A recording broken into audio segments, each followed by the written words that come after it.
While voting is taking place in Turkey in a presidential runoff election, it's the first time that the contenders are going for a second round. Tayyip Erdogan is seeking to remain in power after 20 years, while Kemal Kilicdaroglu is challenging him. Erdogan says a vote for him would maintain stability.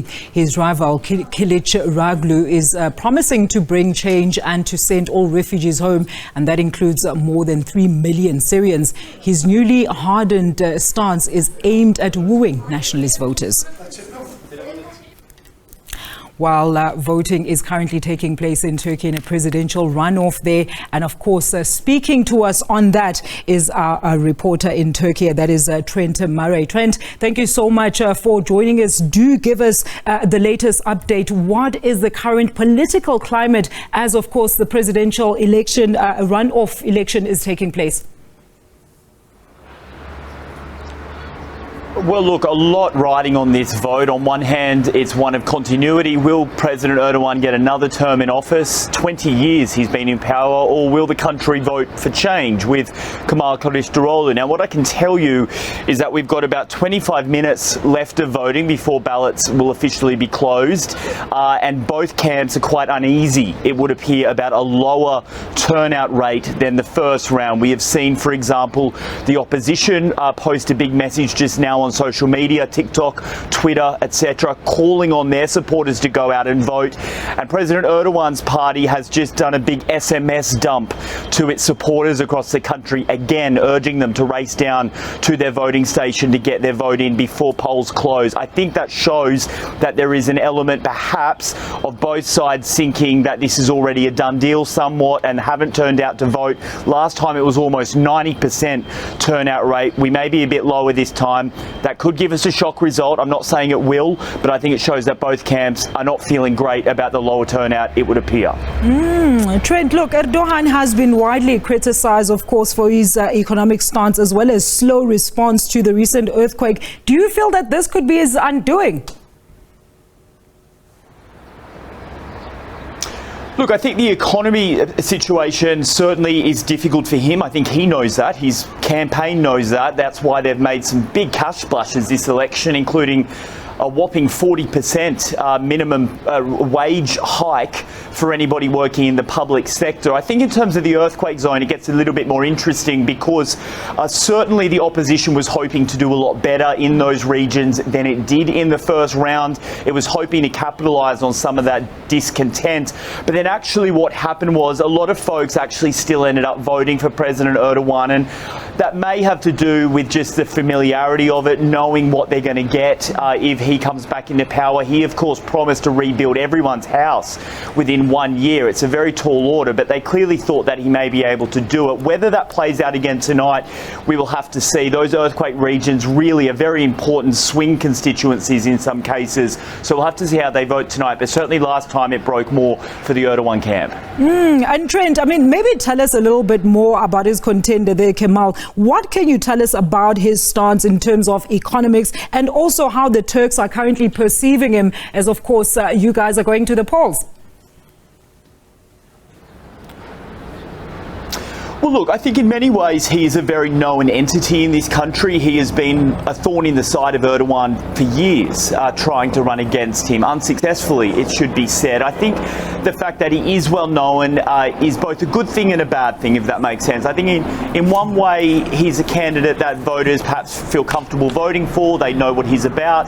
But then on the other hand, the fact that he has been unsuccessful in the past, it does raise questions over perhaps whether, he should have let another candidate, perhaps someone younger, run in his spot. There were certainly discussions about that in the lead up to this election.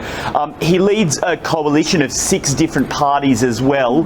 They don't have much in common, those parties. They say they want to come in under a coalition. The only thing they have in common is the desire to boot Erdogan out of office. Again, that has helped Erdogan in some way, though, because he has almost painted them as a coalition of chaos, saying, look, 6 of them can't seem to even agree during election time. How will they govern? If you vote for me, it's a one-party system. You know what we're about. We've been around for 20 years. again, that's what's on voters' minds right now as they cast their ballots. We'll have to work it out and wait and see, I suppose, which argument, which narrative is the more successful one. And then speaking of voters, Trent, I mean, generally, what are the Turks, what is the general sentiments amongst the Turks in terms of what are they looking for in their next leader?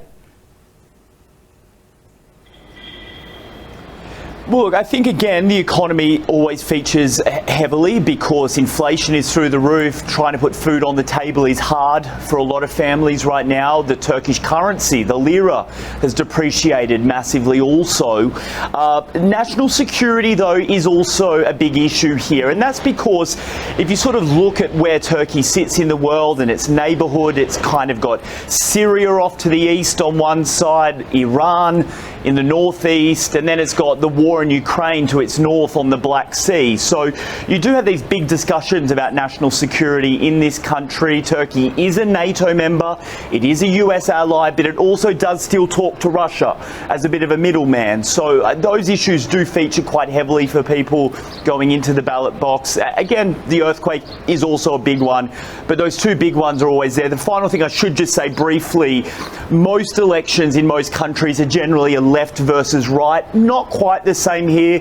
You've got Erdogan's camp, which is about religious conservatives, and then you've got the opposition, which is very much staunch secularism, keeping religion out of government altogether. It's always been like that. This election will be no different. It's about trying to grow that pie bigger, though, to voters that maybe didn't vote for you last time. All right. And Trent, any indication so far as to, of course, according to the pundits there and maybe your election observers as well, as to who might actually just come out trumps? Well, look, I think going into today, you probably would have preferred to be in the Erdogan camp only because he goes into this race today about 2.5 million votes ahead of his opponent. So they got about 2.5 million votes more in round one. So that's a better starting block to be at to begin with. But 2 weeks is a long time in politics. So polls show this thing is still quite close. The smart money seems to be on the fact that Erdogan may get another term. But again, the fact that we're hearing now that turnout figures are much lower than expected, that really throws it all open. So we'll have to wait and see. You know, politics has taught us over the past 4 or 5 years not to make big predictions at all. So I'm not going to do it now. We will start to get an answer, I would say, about 6 p.m. Joburg time for those watching at home. All right. And when can we start seeing some of the election results trickling in, Trent? Yeah, so what will happen is in 20 minutes the polls will close. Then what happens is a broadcast ban comes into place. It means TV networks here cannot start releasing the results until the Federal Electoral Commission gives them the green light.